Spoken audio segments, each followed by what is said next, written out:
Here is Brazil. You know, we're all like ripped up about our politics, the fact that we might be facing, probably will be facing, another Biden-Trump showdown in the general.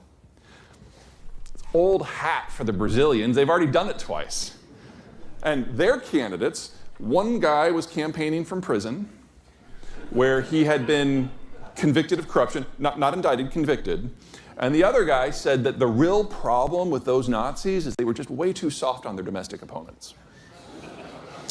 The Nazi won the first round, the guy in prison ran the second time.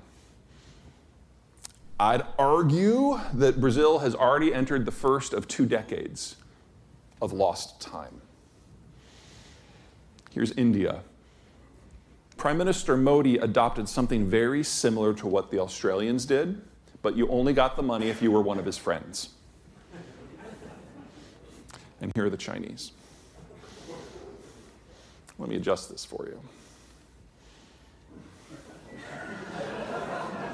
Are you kidding me? How anyone thinks that China is a serious player on the international playground is beyond me. We are looking at the equivalent of Enron in the 11th hour. The question is, when it falls, what does it do? I'm not really worried about it from a strategic point of view. They can't really reach anyone. I'd be a little nervous if I was with Taiwan, obviously. But I'm more worried about the economic consequences, and we're starting to see the kind of faint outlines of what that's going to look like. So good and bad. Let's start with the good. I'm not worried about finance. And that's courtesy, ironically, of the Russians. When the Ukraine war started, every Western financial institution cut their exposure to Russian banks to zero. The Chinese flooded into the space to take over. And that meant that every Western institution was like, whoa, that's like screaming for sanctions. We should probably cut our connections to the Chinese as well.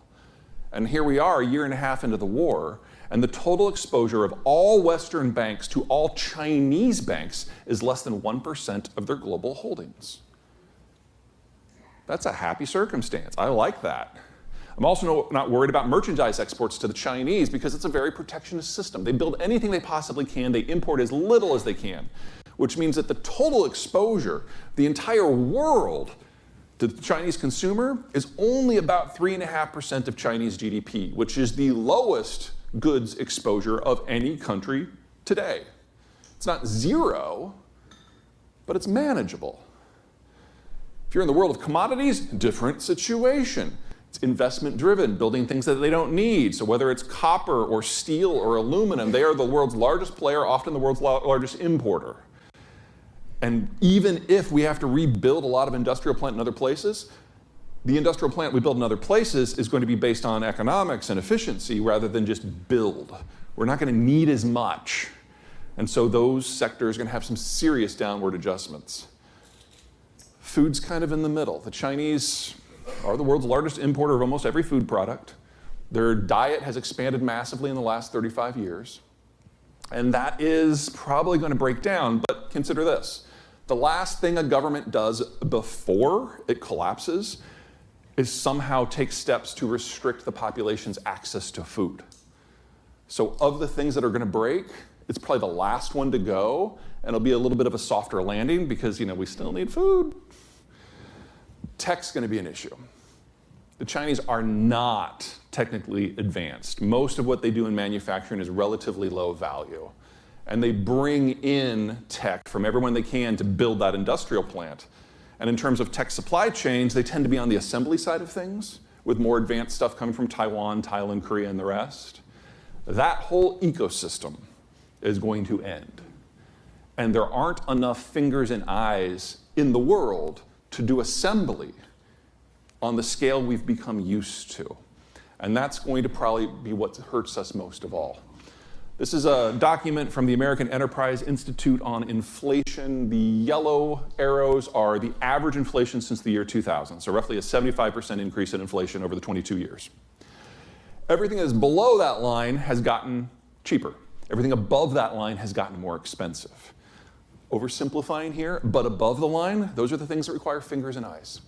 Healthcare, for example, requires people. There's no way around that. And everything below it is something you plug into the wall that beeps and whirs, something that's manufactured. And the Chinese are a critical component of all of that. The biggest hole we're going to have when the Chinese go is the complex supply chains in the world of electronics is going to have to find a new way to put things together. And we haven't developed a new model for that in 60 years, and we're going to have to. Now, that doesn't mean it's going to be a disaster, because one of the many things we found out about COVID is that the technology that we've had in pocket for years suddenly can be used at scale. I think the best example I can give you is textiles.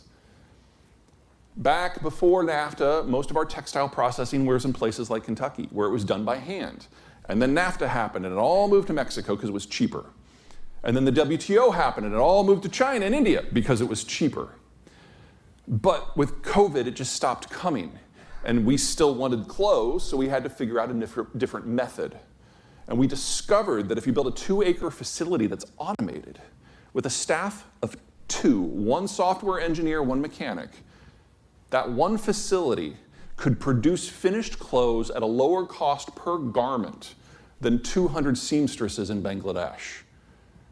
You bring in the cotton, the machines turn it into thread, turn it into yarn, turn it into cloth, cut it into clothes, assemble it, even do some of the finishing. We would have never known that before 2020. Hopefully, we will figure things like that out in other sectors. But that means we need a lot of investment in an era of constrained capital in order to happen at scale in every single manufacturing sector. We've started. The blue line is what happened with the shale sector. About 2012, that is when the majority of the natural gas consumed on this continent came from shale. A lot of that's waste gas. And so we tripled our investment in a couple of years, and it hasn't fallen back. The refining sector, the chemicals sector, all expanding very quickly.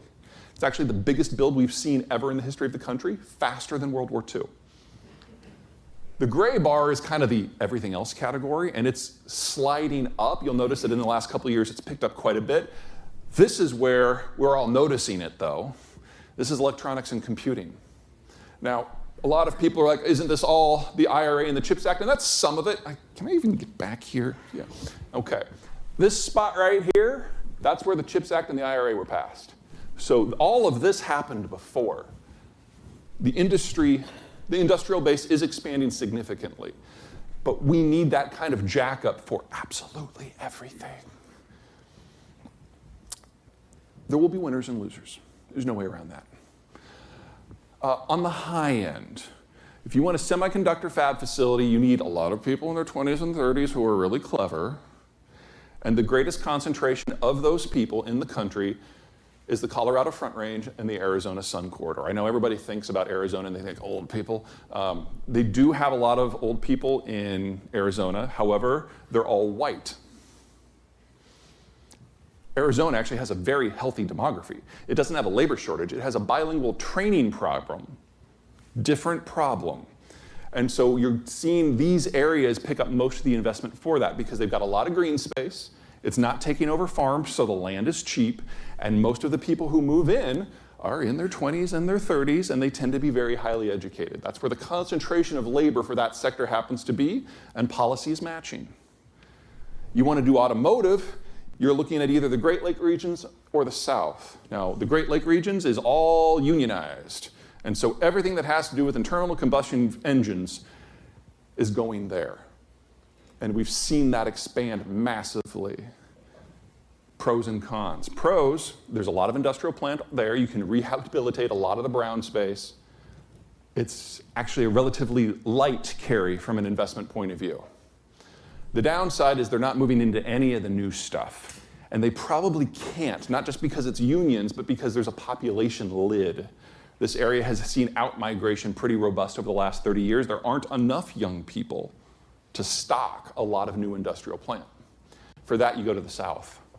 And so most of the foreign investment is in the South. Most of the new battery facilities in the South. Most of the EV construction is in the South. But the place that is just going to kick ass and take names is the Texas Triangle, especially Houston, because you've got almost 20 million people, about a third of whom have immigrated within the last 10 years, tends to be younger than the national average. They have a footprint in Mexico. They can access that part of the supply chain. And Houston has a foot in the energy corridors as well. So all of the inputs that you need for all of the stuff we need to do is already